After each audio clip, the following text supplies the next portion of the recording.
Okay, good morning again. It appears like I am being called to speak. So, it's time for lesson 2 because I do not want my dad to break my knees and he's threatening. He's serious. I'm not kidding. I woke up with like water in my knee and I've had to pretty much elevate my knee above my heart. So that's pretty much a sign that the frustration is telling me I need to speak on this. So, I have I'm currently 33. This is year 3. No, it's still year 33 for me. So, that means, YouTube came out sometime around like the 2000s. So, I want to say like I'm about like around 20 years a veteran of this site. I've noticed some consistent things when it comes to taking in information and learning from it.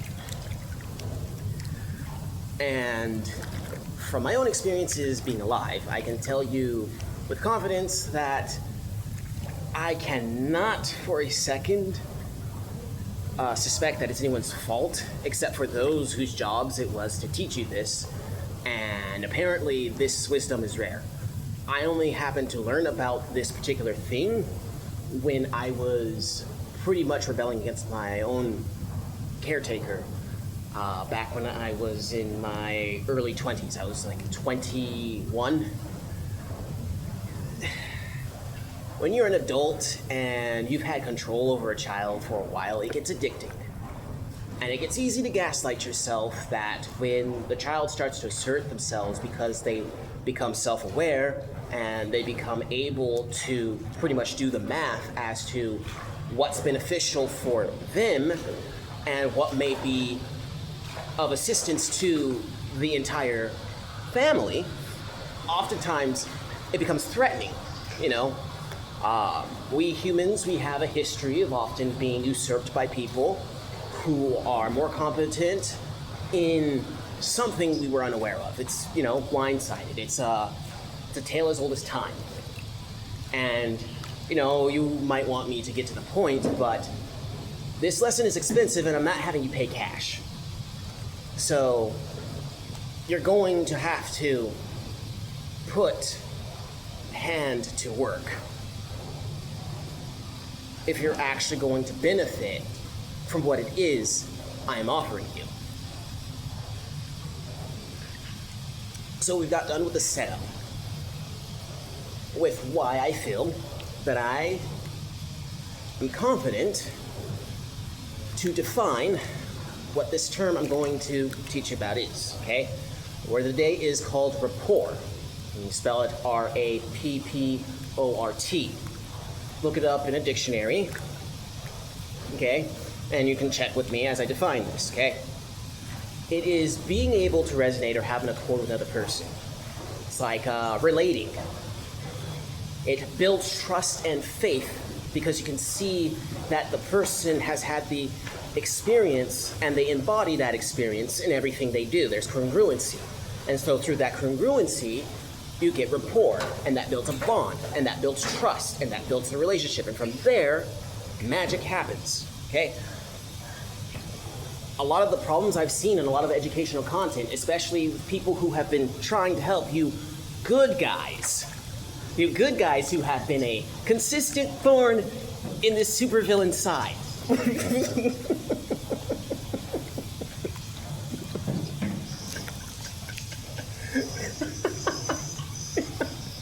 You get things so adorable when you actually get things done. Because you have rapport with each other. Okay, so I want to get to the point of this, okay? When you are trying to change someone's mind, you do not change someone's mind by collapsing their ego. Okay? It doesn't work, and in fact, it consistently backfires. I've seen it backfire with you guys, and I know for a fact that what's going on is just a massive backfire. Because, see, when I was your age, what was your age? Heck, no, not when I was your age, I'm sorry. I was younger, okay?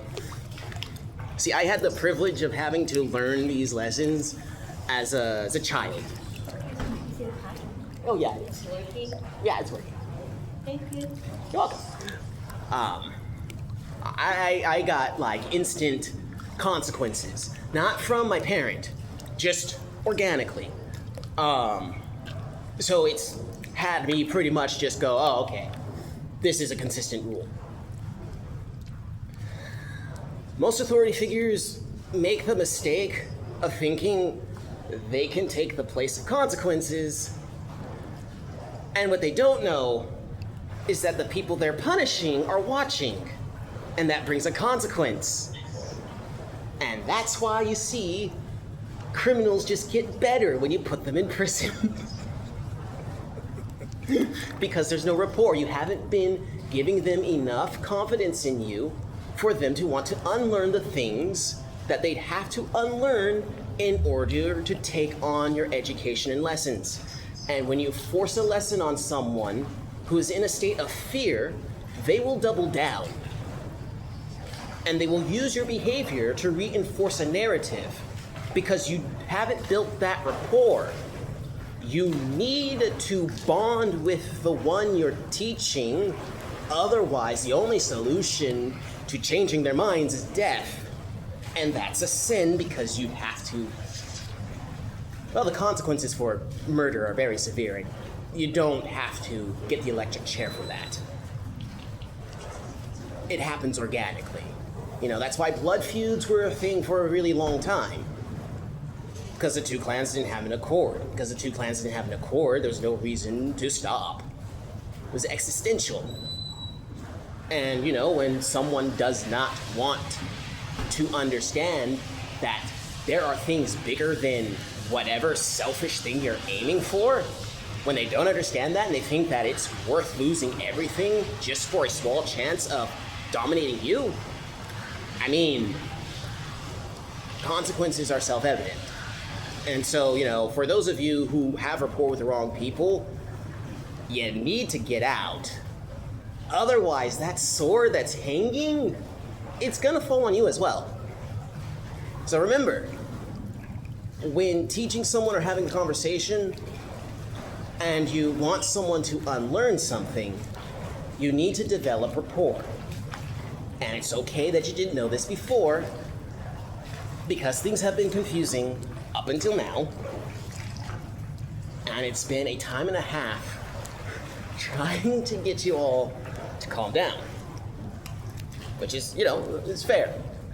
Everything's existential right now. But take it from a guy who's injured himself, trying to fix a problem really fast. You want to take your time and move with really slow steps, especially when things are like this.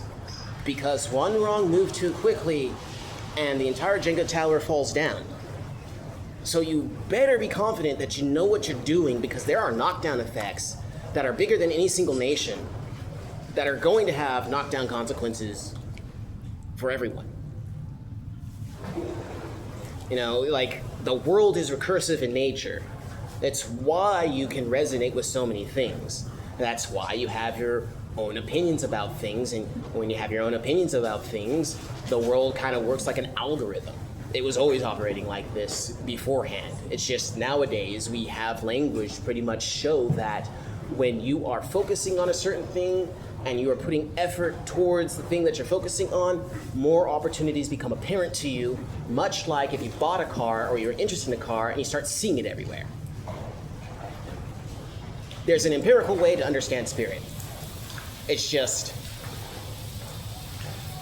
it's very inconvenient for those who don't like to feel. And that's fair. Not many of us have rapport with our emotions. So anyway, I hope I've been able to define the term in as many ways as possible so that you can understand and embody this.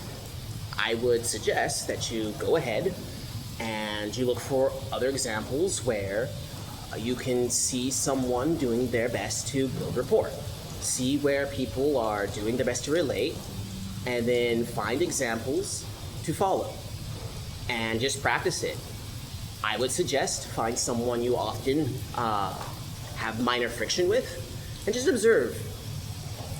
Just observe how you feel, how they behave around you, and then just try to see if there's anything that may be affecting you both. And then, play some perspective jumping. If you have some issues with perspective jumping, you can watch an anime. If you're a child, I suggest you talk to a parent, ask them for something that helps them see other points of view, ask them about characters and shows they may like, and if it's like, a mature thing you want to watch, see if you can convince them to sit down with you and explain some of the harder topics. That way, you can build rapport, and it makes sure that the people who are very sneaky and know how to get away with making you unsafe have a harder time of doing so. Because the only way you're going to be able to survive on Earth in any day and age is to build rapport with trustworthy people who you feel you can open yourself up to. And then don't be afraid to open yourself up to those who put in the effort. But also don't have patience for people who don't like you and put an effort out there to convince you that you need to do something to convince them that you're alright, okay? Anyway, I hope you have an excellent day and an awesome week. And hopefully, Dad won't bust my kneecaps.